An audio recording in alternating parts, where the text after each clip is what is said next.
Tutto è nato per scherzo, con una richiesta alla Presidenza del Consiglio che ce l'ha accettata.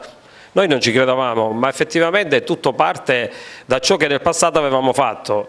A prescindere che già avevamo avuto un ottimo risultato andando a trovare Papa Francesco, portandoci il pane artistico, e da lì poi quando noi chiediamo le cose subito magari ci aprono le porte.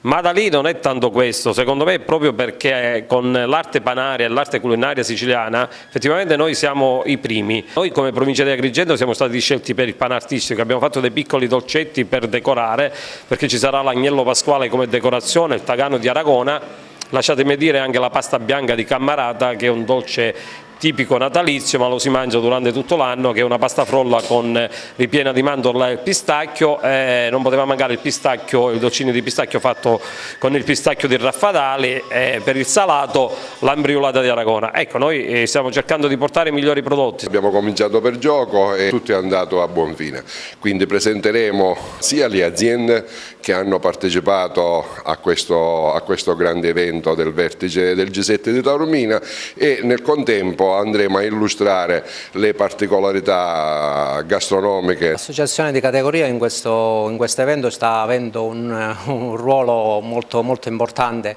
affinché tutte le imprese del territorio possano così affacciarsi anche a eventi così importanti a livello internazionale. Il tagano è arrivato al punto che ha varcato i confini della provincia, portandolo al G7 credo che siamo arrivati a ricompensare i sacrifici che abbiamo fatto nei tempi passati per promuovere il prodotto. Può essere un punto d'arrivo ma un punto di lancio.